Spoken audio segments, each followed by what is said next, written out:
An iconic franchise dusted off after over a decade spent in hibernation. The last few installments released prior were received less than rapturously, and finally, this legacy sequel planned to make things right for the fans. It reveled in nostalgia, introduced new characters with connections to old ones, and highlighted legacy characters. Then, a sequel to that initial legacy sequel was released, which charted a bolder course, took bigger risks, and focused more primarily on the new set of characters. The results of this second installment were considered controversial or divisive if you're a terminally online incel, or awesome if you knew what was up. Unfortunately though, in the aftermath of that, the studio made some incredibly stupid, pig-headed decisions, resulting in a third film that desperately attempted to refocus on legacy elements, revived formerly dead characters, and resulted in the worst film in the franchise. I'm of course talking about the Scream franchise. Yes, the meta-commentary-fueled horror franchise whose sequel trilogy started out attempting to offer biting satire of things like the Star Wars sequel trilogy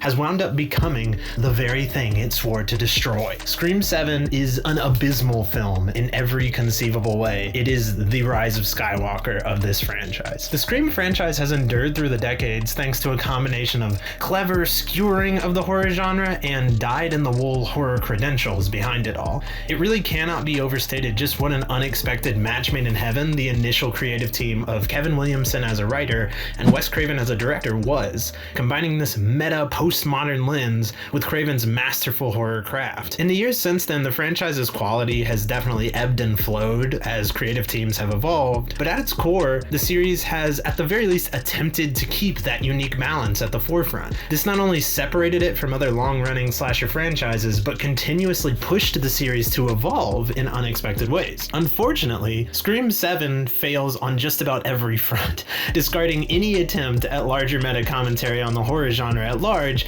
and any attempts at evolutionary growth. Instead, Scream 7 is an entirely insular affair, an installment whose only references are to other Scream movies. The result is an altogether unsatisfying affair. These are the top 5 things about Scream 7. Number 5, it's a worst, getting the band back together. After previous installments had introduced new characters and new creative teams behind the lens, things got all f***ed up in a wretched way, resulting in a franchise losing its new stars and promising new filmmakers. In a last-ditch effort to make it all look like part of a plan, the studio went running back to Neve Campbell and Kevin Williamson, the original star and writer respectively of those original movies. They assumedly backed a dump truck full of cash up to both of their doorsteps and begged them to come back and make a film as quickly as possible. This, perhaps unsurprisingly, has resulted in a slapdash rush job that feels like it was concocted on the fly and off the cuff in just about every single way. Instead of coming up with any new ideas, Williamson and co just opt to drudge up a lot of old material, from unused Scream 3 ideas to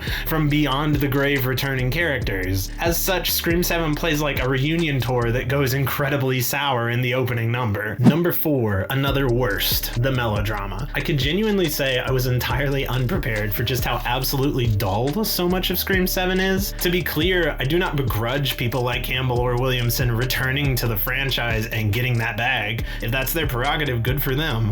But Williamson, who was once hailed as one of the sharpest and most clever writers in the horror genre, is so clearly phoning it in here that it's kind of hard to sit through. So much of the film, from the atrociously ugly lighting to the paper bag in a rainstorm limp writing to the lackluster performances, feels like watching the kind of made-for-TV movie you expect to see playing on a TV screen inside of a Scream movie, not an actual Scream movie. Number 3, the cast at least seems like they're having fun. Look, I think the only joy I got at any point during this film was from vicariously feeling like I was at least happy that so many talented folks seemed to be having a semi-decent time and were being paid well. This especially goes out to people like Joel McHale and, spoilers I guess, but he's been in the marketing, Matthew Lillard, who is clearly having the time of his life hamming it up as Stu once again, even if his inclusion in the film is one of the worst things about it, narratively speaking. Number 2, a worst. What even is Scream if it just references Scream? I cannot understand for the life of me why Scream 7 straight up refuses to engage with the horror genre at large or the commentary on it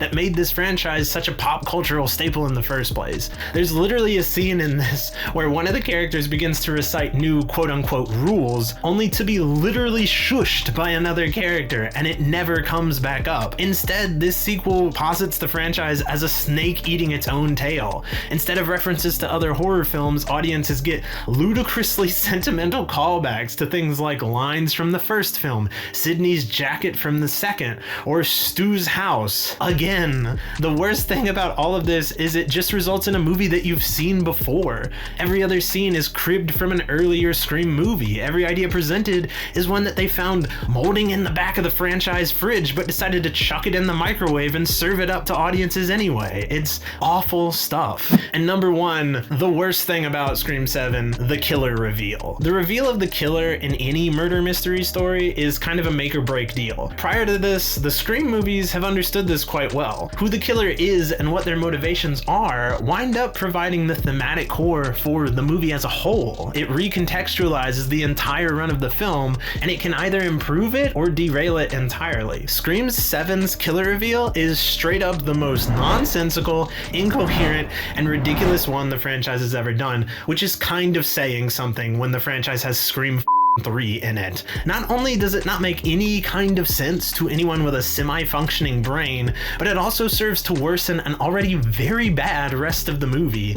Instead of building on threads woven or seeds planted, this killer reveal just happens in a blunt force trauma kind of way and makes you feel like a complete idiot for even sitting through all of the AI and nostalgia-addled hijinks throughout the whole film. The grade for Scream 7 is a solid F. Scream 7 is a total train wreck of a movie. In so many ways, it is the Star Wars The Rise of Skywalker of this franchise. A film that attempts to trade out new ideas for old ones and manages to deliver the most abhorrently atrocious entry in the whole series in the process. Thanks so much for listening, everybody. We really appreciate it. Make sure to like, share, and subscribe. Comment below. Tell us why you think Scream 7 is the best in the franchise if that's what you believe. Good luck to you. I'll see you in there. Have a wonderful one, folks.